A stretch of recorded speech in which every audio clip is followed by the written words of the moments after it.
নমস্কার বন্ধুরা, আশা করি আপনারা সবাই ভালো আছেন। আবার একটি ভিডিও নিয়ে আপনাদের সঙ্গে উপস্থিত হলাম। আজকের বিষয়বস্তু কর্কট রাশির জন্য খুবই গুরুত্বপূর্ণ, কারণ আজকে যে বিষয় নিয়ে আলোচনা করব তা হলো কর্কট রাশির মে 2024 কেমন যাবে, 9টা গ্রহের অবস্থান এই মাসে কেমন থাকবে, সেই অনুযায়ী আপনার স্বাস্থ্য, শিক্ষা, প্রেম ভালোবাসা, বিবাহিত জীবন, ভাগ্য, কেরিয়ার, বিজনেস এ সমস্ত বিষয় নিয়ে একটা মানুষের যেসব বিষয় নিয়ে প্রশ্ন থাকে, ওভারঅল সমস্ত বিষয় নিয়ে আজকে আমি আলোচনা করব। আপনি যদি কর্কট রাশির কোনো ব্যক্তি বা জাতক বা জাতিকা হন, তো আপনি ভিডিওটি মনোযোগ সহকারে প্রথম থেকে শেষ অবধি দেখুন। দেখার পর দেখবেন আপনারও প্রশ্নের উত্তর এই ভিডিওর মাধ্যমে কিন্তু লুকিয়ে আছে। এবং দেখার পর যদি আপনার ভালো লাগে, পারলে চ্যানেলটিকে সাবস্ক্রাইব করে আমাদের সঙ্গে থাকতে পারেন। সাবস্ক্রাইব করলে পাশে থাকা বেল আইকনটি অবশ্যই প্রেস করে রাখবেন, কারণ এই ধরনের ভিডিওর নোটিফিকেশন তাহলে পরবর্তীকালে আপনি অতি সহজে পেয়ে যাবেন। আসি মেন আলোচনায়। তাহলে যখনই মে শুরু হবে, আপনার রাশি সাপেক্ষে গ্রহের অবস্থান থাকবে অনেকটা এরকম, অর্থাৎ আপনার রাশির তৃতীয় ভাবে থাকছে কেতু, অষ্টমে শনি, নবমে রাহু, বুধ এবং মঙ্গল, দশম ভাবে অবস্থান করে থাকবে রবি, শুক্র, একাদশে বৃহস্পতি। গ্রহের অবস্থান অনুযায়ী এই মাসে আপনার স্বাস্থ্য কি বলছে, স্বাস্থ্য কেমন থাকছে, স্বাস্থ্য নিয়ে আপনার কতটা চিন্তা রয়েছে এই মাসে, সেটাই প্রথমে আলোচনা করব। যারা কর্কট রাশির জাতক রয়েছেন তাদের রাশির অধিপতি হচ্ছেন চন্দ্র, যে কিনা 2.5 দিন অন্তর রাশি পরিবর্তন করে। তো মাসে এটা দেখাই যায় যে 5-6 দিন এরকম যায় যে আপনার হঠাৎ করে কোনো ঠান্ডা লেগে শরীর খারাপ, জ্বর, সর্দি, কাশি, ইনফেকশান বা শরীর খারাপের মধ্য দিয়ে ভোগেন। মাঝে মধ্যেই দেখবেন এটা হয় আপনার ক্ষেত্রে, কারণ আপনার চন্দ্র যখনই 6, 8, 12 দিয়ে গোচর করবে তখন এই ফলগুলো দেবে। এই মাসে কি বলছে, এই মাসে মঙ্গল ভালো জায়গায় আছে, বৃহস্পতি সেও একাদশ ভাবে রয়েছে, পজিটিভ। হ্যাঁ, রাহুর সঙ্গে শুধু মঙ্গল যুক্ত হয়ে আপনাকে একটু টেনশান দেওয়াবে, একটু কনফিডেন্সটা আপনার একটু কম করাবে, ইমিউনিটি সিস্টেমটা একটু স্লো হবে, তার ফলে কিছুটা সামান্য সমস্যা আসতে পারে। কিন্তু ওভারঅল যদি দেখা যায় এই মাসে স্বাস্থ্য আপনার ঠিকঠাক থাকবে, সেরকম মেজর কোনো সমস্যা এই মাসে নেই।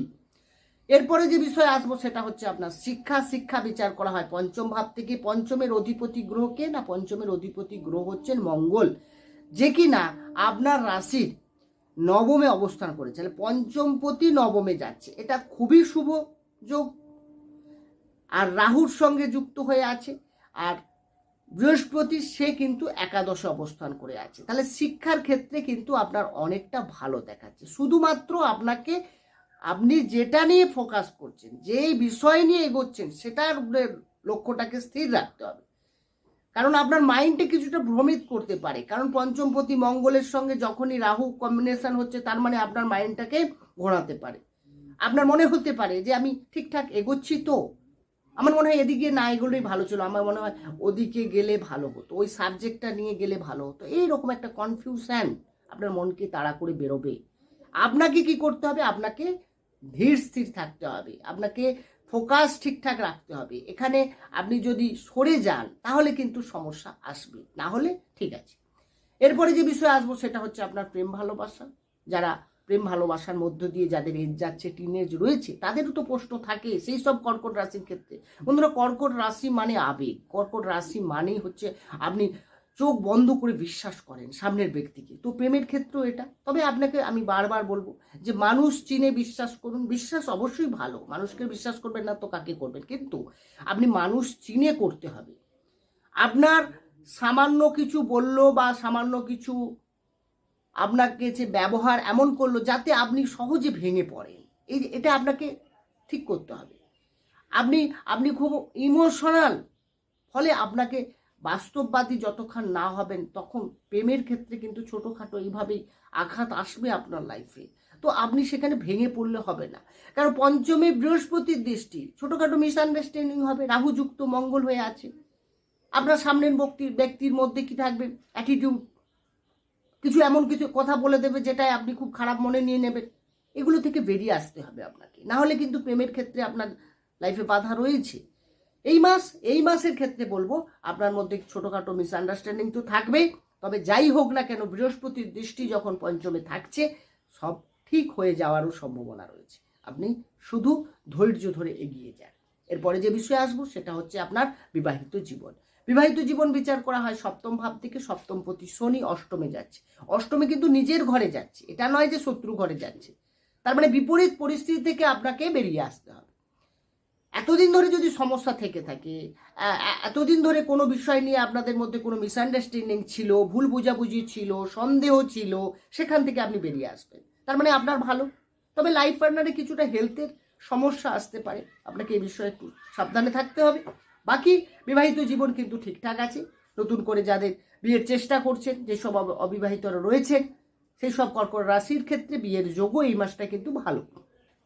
এরপরে যে বিষয়ে আসবো সেটা হচ্ছে আপনার ভাগ্য। ভাগ্য বিচার করায় নবম ভাব থেকে। নবমের অধিপতি গ্রহ বৃহস্পতি, সে একাদশে অবস্থান করে আছে, ভালো জায়গায়, শত্রু ঘরে যদিও, কিন্তু ঠিক আছে। কিন্তু নবমে রাহু আছে, এটা একটু ডিস্টার্ব করবে। তার মানে আপনি আপনার সিদ্ধান্ত যদি ঠিক থাকে, আপনি যদি যে কোনো বিষয় নিয়ে ভেবেচিন্তে এগোন, তাহলে কিন্তু আপনার সাকসেস হচ্ছেই, এবং ভাগ্য আপনার সাপোর্টও করবে। ভাগ্য এই মাসে ভালো আছে, ইনভেস্টমেন্ট সব আপনি করতে পারেন, তবে হ্যাঁ দেখে শুনে, কারণ কিছুটা তো বাধা আসবেই। রাহু তো কিছু বাধা দেবেই। ভুল দিকে ইনভেস্ট করিয়ে দেওয়া, ভুল মানুষকে বিশ্বাস করে ঠকা, বা আপনি কিছু তাড়াহুড়ো করে ডিসিশন নিয়ে নিলেন, সেই ডিসিশনটাই ভুল হয়ে গেল। এইগুলো যাতে না হয়, এটা একটা আমাকে দেখতে হবে। বাকি আপনার ভাগ্য সাপোর্টে আছে, আপনি ভেবেচিন্তে ধীরস্থিরভাবে এগোন, সিদ্ধান্ত নিন, দেখবেন আপনার সাকসেস হচ্ছে। এরপরে যে বিষয় আসবো আপনার কেরিয়ার, কর্মক্ষেত্র নিয়ে। বন্ধু, কেরিয়ার বিচার করা হয় দশম ভাব থেকে। দশমের অধিপতি গ্রহকে না মঙ্গল, যে কিনা নবমে রয়েছে রাহুর সঙ্গে যুক্ত হয়ে। কেরিয়ারের একটা কনফিউশন তো থাকলোই। আর রবি উচ্চস্থ হয়ে গেছে আপনার দশমে, এক্ষেত্রে খুব ভালো। 14ই মে পর্যন্ত আপনার ক্ষেত্রে কোনো সমস্যা নেই, খুবই ভালো পজিশান রয়েছে। আপনি যে কোনো কর্মক্ষেত্রে, বিশেষ করে সরকারি যারা চাকরির সঙ্গে যুক্ত আছেন, সরকারি চাকরির চেষ্টা করছেন, তাদের জন্য তো খুবই ভালো। পলিটিক্সে যারা রয়েছেন, রাজনীতির ক্ষেত্রে, তাদের কিন্তু এই সময়টা খুব ভালো চলবে, বিশেষ করে 14ই মে পর্যন্ত। বাকি আপনার কেরিয়ারে কিছুটা সমস্যা আসতে পারে, কিছুটা ডাউটনেস হতে পারে, কিছুটা কনফিউশন, বা আপনি সিদ্ধান্ত নিতে পারছেন না, বা কোনো কাজ আটকে আছে, সামান্য বাধা আসতে পারে, এগুলো থাকবে।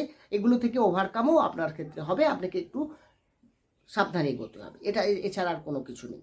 এরপরে যেটা আসবো সেটা হচ্ছে আপনার বিজনেস বিচার করায় সপ্তম ভাব থেকে। সপ্তমের অধিপতি গ্রহকে না, সপ্তমের অধিপতি গ্রহ হচ্ছেন শনি। শনি অষ্টমে আছে, আমি আগেই বলেছি বিপরীত রাজযোগ তৈরি হয়েছে, অষ্টমপতি অষ্টমে যাচ্ছে।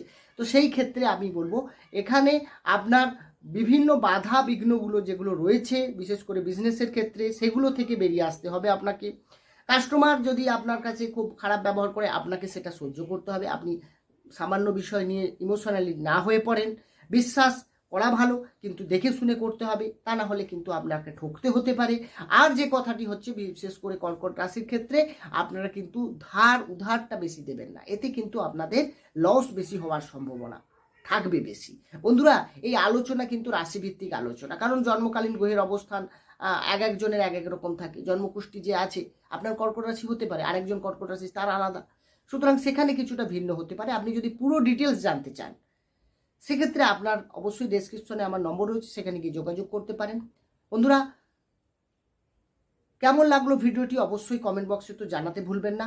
ভালো থাকুন, সুস্থ থাকুন, দেখা হবে অন্য একটি ভিডিও নিয়ে। নমস্কার।